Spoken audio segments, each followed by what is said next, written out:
안녕하세요. 선스퀘어입니다.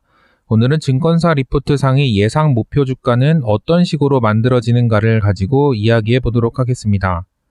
오늘 얘기는 카카오의 증권사 리포트를 가지고 증권사 리포트 상의 목표 주가는 어떻게 만들어지는가를 보려고 하는데요. 일단 카카오를 선정한 이유는 여러 가지가 있겠습니다만 무엇보다 증권사 리포트가 많이 나오는 인기 종목이라는 것이 한 몫을 차지했다고 보시면 되겠습니다.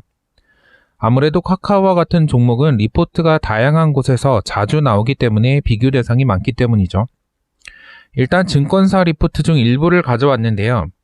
보통 증권사 리포트를 보실 때 대충 투자 의견이나 목표 주가만 보실 수도 있겠습니다만 조금 자세히 보신다면 화면과 같은 밸류에이션 테이블이라는 것을 보실 수 있습니다.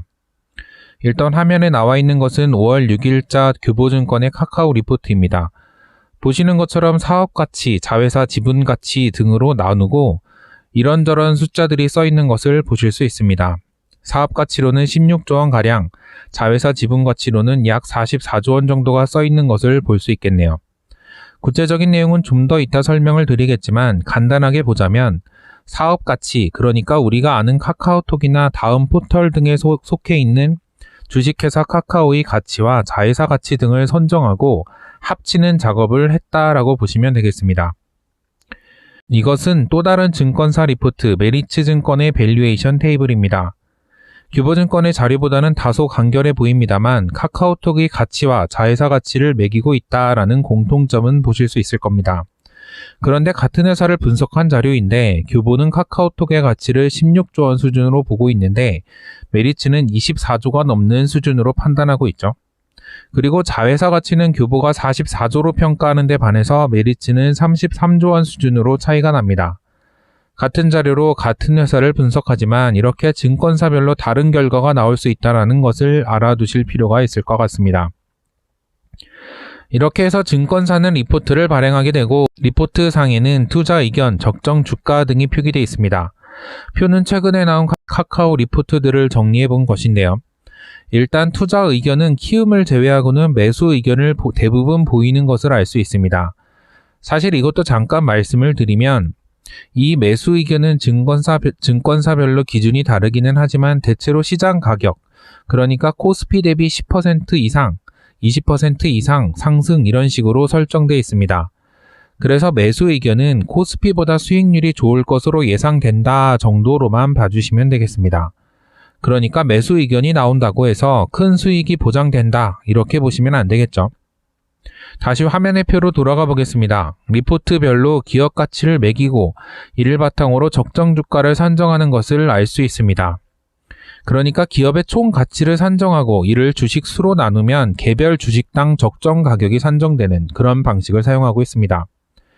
주식 수는 정해져 있는 것이기 때문에 결국엔 기업의 가치를 어떤 식으로 산정하느냐가 적정 주가를 매기는 데에 가장 큰 요소라고 할 수 있겠습니다. 참고로 카카오페이 증권의 경우 적정 주가는 11만원이지만 목표 주가는 14만원으로 되어 있는데 이것은 카카오페이가 2021년과 2022년의 시간 가중치, 그러니까 21년과 22년의 적정 주가를 별도로 정하고 이를 시간 평균에서 구했다고 보시면 되겠습니다. 실제로 2022년의 적정 주가는 17만원으로 되어 있고요. 이를 11만원과의 평균으로 나눈 값으로 14만원이 제시되었다 이렇게 보시면 될 것 같습니다. 자, 다음으로 넘어가면 제가 앞서 기업 가치를 산정할 때 해당 회사의 사업 가치, 그러니까 카카오의 사업 가치와 자회사의 지분 가치를 더해서 산정한다 이렇게 말씀을 드렸는데요. 그 내용을 증권사별로 구분해서 표로 정리한 것입니다. 일단 목표 주가만 보시면 키움을 제외하고는 비슷하게 14만원 수준으로 제시된 것을 보실 수 있습니다. 카카오페이의 경우에는 아까 말씀드린 대로 2022년 예상치를 별도로 산정하고 있기 때문에 키움과 카카오페이를 제외하고 본다면 기업 가치는 60조 원대로 비슷한 것을 보실 수 있습니다. 그런데 카카오의 사업 가치와 자회사 지분 가치 등 세부적으로 들어간다면 교보와 메리츠가 사뭇 다른 숫자를 보여주는 것을 알 수 있습니다. 왜 이런 문제가 생기는 걸까요? 뒤에도 말씀드리겠지만 증권사별로 다른 평가 기준을 가지고 있기 때문입니다. 그럼 증권사 리포트를 하나 잡아서 조금 더 디테일하게 보도록 하겠습니다. 여기서는 교보증권의 리포트를 가져왔습니다. 일단 12MF라고 써 있는 부분은 12개월 선행이라는 것을 표기한 부분이고요. 그래서 목표 주가라는 것은 사실 단기적인 것이라기보다는 최소 몇 개월 이상에서 1년까지를 선행하는 지표라고 보시는 것이 맞을 것 같습니다. 카카오의 사업 가치는 카카오톡과 포털에서 나오는 광고와 뮤직의 가치로 구분해서 산정했습니다. 각각의 항목 옆에는 가치 산정 기준이 나와 있는데요. 광고의 경우 12개월 선행 광고 순위 곱하기 구글 텐센트 12개월 선행 PER 평균 곱하기 할증 30%라는 수식이 나와 있습니다. 사실 이것만 봐서는 모든 것을 파악하기는 어려운데요. 12개월 선행 광고 순이익이나 구글 텐센트의 PER 평균이 증권사의 예상치이기 때문입니다. 산정된 광고의 가치를 가지고 역산을 해볼 수는 있는데요. 구글이나 텐센트의 12개월 선행 PER은 여러 의견이 있을 수 있으니 현재의 PER을 이용했습니다. 5월 10일 현재 구글의 모회사인 알파벳의 PER은 31.3이고 텐센트는 31.08로 비슷합니다. 따라서 PER을 31을 넣고 제시된 수식에 넣으면 12개월 선행 광고 순이익이 3,500억 원이 된다라고 예상한다는 것을 알 수 있습니다.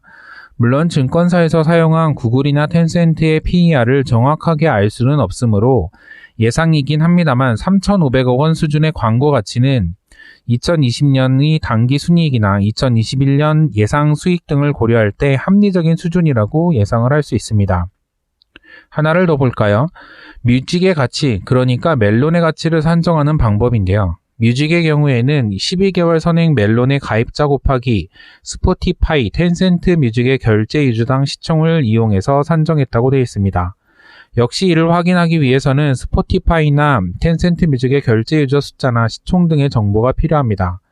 현재 스포티파이의 결제 유저는 1억 5천만 수준이고 시청은 430억 달러로 유저당 시총은 287달러, 텐센트 뮤직은 4,700만 유저의 시총은 257억 달러로 유저당 547달러의 시총을 기록하고 있습니다.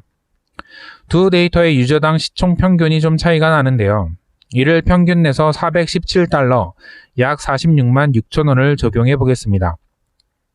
뮤직 가치로 산정된 금액으로 역산을 하면 멜론의 유료 가입자는 약 470만 정도 수준으로 나옵니다.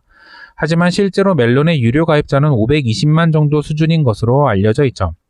증권사에서 멜론의 가입자를 어떻게 잡았는지 스포티파이나 텐센트 뮤직의 시총이나 유저 숫자를 어떤 시점에 어떻게 얻었는지에 따라서 이 값은 달라질 수밖에 없습니다. 리포트를 받아보는 입장에서는 결과적으로 역산해서 추정하는 수밖에 없는 셈이죠. 자회사의 경우에도 화면과 같이 유사한 방법으로 가치가 산정되는 것을 알 수 있습니다. 커머스의 경우에는 쇼피파이, 카카오 엔터의 경우 디즈니, 넷플릭스 등이 기초 자료로 사용된 것을 알 수 있습니다. 자회사의 사업 영역과 비슷한 회사를 기준으로 삼고 그에 맞는 가치를 찾는 과정이라고 할 수 있습니다. 이렇게 구한 값에 각 자회사의 지분율을 곱하면 카카오가 가진 자회사의 지분 가치를 구할 수 있게 됩니다.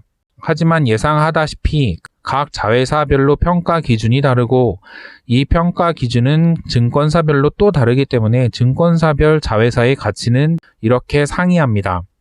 커머스나 게임즈 같이 오차 범위 내에서 유사한 경우도 있지만 피코마나 카카오뱅크처럼 유의미한 차이가 나는 경우도 있습니다.